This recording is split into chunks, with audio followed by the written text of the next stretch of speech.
Salut à tous, j'espère que vous allez bien. Aujourd'hui, on se retrouve pour débriefer le match incroyable entre le Real Madrid et Manchester City. Match qui a dépassé toutes nos espérances. On savait que ça allait être un truc de fou et ça s'est confirmé sur le terrain. On a une énorme affiche qui est en train de devenir un classique du football européen. C'est la troisième confrontation entre ces équipes. Un match spectaculaire avec de la technique, 90% de passes réussies à la première mi-temps pour ces deux équipes à ce niveau, c'est assez exceptionnel. Du rythme, peu de temps mort, une volonté de jouer vers l'avant. C'est le foot qu'on aime. C'est le foot qu'on aime avec des très beaux buts qu'on va un peu décortiquer, de la démesure, 1-3-3 au final. Ce match, j'ai envie de dire que c'est un peu la définition du foot. C'est un peu la définition du foot qu'on aime, avec des duels, de la technique, du rythme et des très très beaux buts. Si je connais quelqu'un qui n'a jamais vu un match de foot ou qui n'aime pas le foot, qui me demandait qu'est-ce que c'est le foot, je lui montrerai ce match. Car pour moi, c'est la définition du football. Voilà, une petite introduction sur ce match qu'on va débriefer et décortiquer ensemble. Je tiens à remercier les nouveaux abonnés qui sont présents. Et n'oubliez pas de vous abonner, d'activer la petite cloche pour faire grossir la chaîne si vous aimez mon contenu. On va démarrer en regardant un peu les compositions et aussi les absents. Alors, on a deux compos assez classiques, j'ai envie de dire. Et on va parler surtout, c'est des compos qui étaient assez attendus. Il n'y a pas de... Guardiola nous a pas fait de folie avec... Des fois, il fait des petites folies, mais là, ça n'a pas été le cas. On va surtout regarder les absents. On va voir que l'absence côté City de Walker, côté droit, qui aurait dû prendre Vinicius, je pense qu'elle a été assez préjudiciable, puisqu'il a été remplacé par Akanji, qui n'a pas été irréprochable. Walker, c'est un joueur qui a énormément d'impact, qui a énormément de physique, qui fait des très grosses courses à haute intensité. Je pense qu'il aura mieux pris Vinicius. Bon, on ne sait pas. Ensuite, il y a eu Kevin De Bruyne, le maître à jouer, le meilleur pourvoyeur de ballon d'Haaland, qui est absent, qui a été malade avant le match. Savoir que De Bruyne, il marche avec Haaland, leur relation est très importante. Je pense aussi que c'est pour ça qu'Haaland n'a pas fait un très gros match. On y reviendra plus tard. Ça a influencé le jeu de l'attaquant norvégien. Donc du coup, on a eu un peu Silva et Foden qui ont un peu permuté dans l'axe et côté droit. Et avec Haaland en pointe et Kovacevic et Rodri en milieu 6-8, un peu récupérateur, un peu relayeur, on va dire. Et aussi, côté Real, il y a deux grosses absences. C'est l'absence de Courtois. Courtois, je tiens à en parler parce qu'on oublie souvent que Courtois, l'année dernière, il fait une Champions League, il fait une campagne exceptionnelle. Il fait des arrêts vraiment, il fait des matchs à 9, 10 sur 10. Donc remplacé par Lunin, le gardien ukrainien. Bon, moi, j'ai jamais été fan de Lunin. Il a fait des bonnes choses, hein. Si le Real l'a signé, c'est pas pour rien, mais on va en reparler après. Donc Lunin qui a remplacé Courtois. Et sur la défense du Real, Rudiger, ça c'est classique, avec Tchouaméni, joueur que j'aime bien, qui a été replacé en défense centrale. De toute façon, c'était Tchouaméni ou Nacho. Nacho, il commence à avoir beaucoup de kilomètres au compteur, donc Ancelotti a mis Tchouaméni, sachant que Militao est encore blessé. Voilà, donc on va voir que ces absences, elles ont eu un impact sur le score du match et sur certaines actions du match. Bellingham en milieu offensif côté Real, Camavinga et Kroos à la récupération. Vinicius un peu, enfin là il est sur la compo, il est dans l'axe, mais il est un peu plus côté gauche, hein, comme d'hab. Et Valverde à droite et Ferland Mendy latéral gauche. Donc vraiment des compos classiques avec les deux entraîneurs. Moi j'aurais bien aimé peut-être, c'est un joueur, moi je suis un fan de Doku. Donc j'aurais peut-être aimé voir Doku côté gauche, côté City à la place de Grealish. C'est pas vraiment, ils peuvent jouer au même poste, mais c'est pas vraiment le même style de jeu. Guardiola n'a fait qu'un changement, je ne sais pas pourquoi, on verra après. Donc ça, c'était pour les compositions avec les absents, dont on va reparler maintenant dans l'analyse du match. Alors sur l'analyse du match, on va aller directement sur la grosse faute de Tchouaméni, hein, qui prend un jaune, qui manquera le match retour. Donc au match retour, je pense qu'il va devoir faire jouer Nacho en défense centrale. C'est pas la grande sécurité, hein. Bon, donc ce coup franc, le fameux coup franc de Silva, il y a deux choses à dire. On peut dire que Silva est très malin. Il y a une bonne vision du jeu, une bonne vista pour la mettre là, premier poteau. Mais je pense que le Nîmes, il doit pas la prendre. Je pense que ce que j'allais dire en intro, je l'ai pas dit, mais je pense que Courtois, il la prend pas celle-là. On sait pas, vous allez me dire, on sait pas, on saura jamais. Je pense qu'à un moment donné, le Nîmes, le mur n'est pas très bien placé et il fait un petit pas en avant.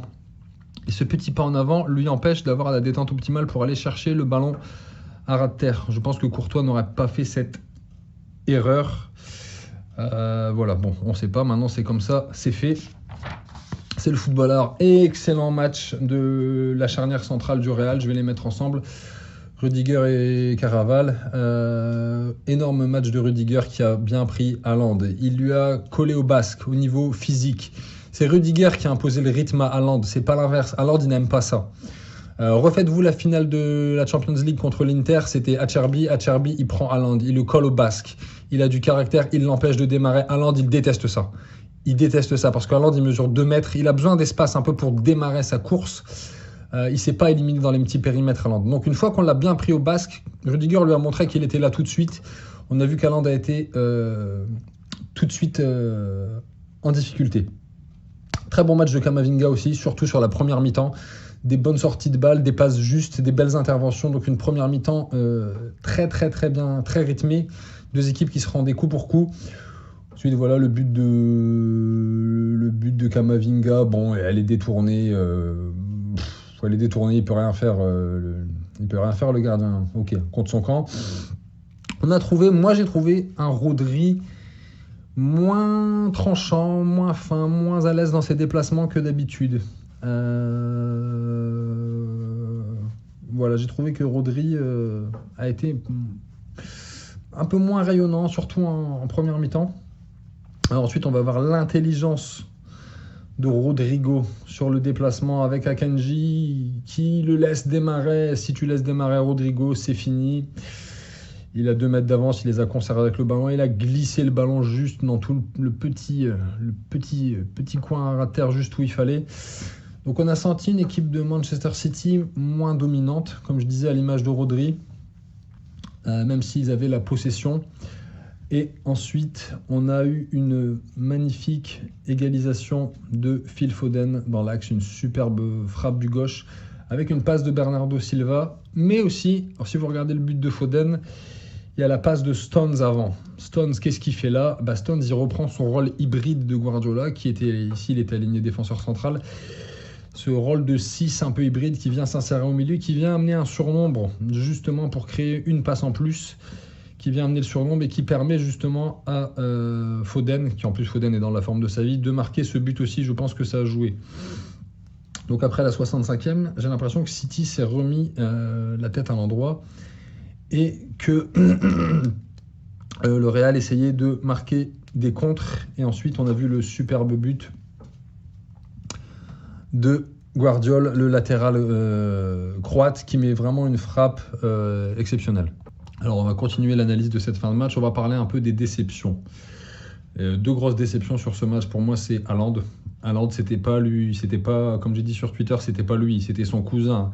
C'était Erling Haaland, je sais pas quoi, mais c'était pas lui. Il a touché 20 ballons. Regardez un peu les statistiques, il a touché 20 ballons, un tir cadré. Il a fait un bon repli défensif. C'est tout, comme je l'expliquais avant. 2 raisons à ça. Il s'est fait manger par Rudiger mentalement. Rudiger a joué des... On dit mind games en anglais. Il lui a mis une pression psychologique, on va dire. Rudiger, c'est un bad guy, Rudiger. Il l'a collé au basque. Ça l'a gêné tout le long, comme j'ai expliqué avant. Et aussi, Haaland, au niveau de l'axe, il n'avait pas son pourvoyeur de ballon habituel qui est De Bruyne. Donc, peu de ballons à toucher. Petite remarque qu'on peut faire sur Haaland, c'est que c'est un excellent buteur, Haaland. Il met des saisons à 40, 50 buts. C'est un monstre dans la surface. Mais moi, je trouve que il n'est pas très élégant à avoir joué. Il n'est pas très beau à avoir joué dans l'esthétique du geste. Si vous comparez à Harry Kane, à Benzema Prime, à Batistuta, Shevchenko, je sais pas, des grands attaquants comme ça. Il n'est pas beau à avoir joué, en fait. Il a sa grande carcasse, il n'est pas très élégant. Mais bon, bref, c'est pas le débat. Voilà, grosse déception du côté de Haaland. Et aussi la deuxième déception côté Real, c'est Bellingham. Bellingham, c'est pareil, on ne l'a pas vu. Bellingham, sa caractéristique, c'est qu'il vient accompagner les attaquants. Il va se caler sur la ligne entre le milieu et les attaquants pour récupérer un second ballon, frapper, récupérer, mettre une frappe de loin, aller mettre une tête, créer une action dangereuse sur un second ballon. Il fait beaucoup ça. Il ne l'a pas fait.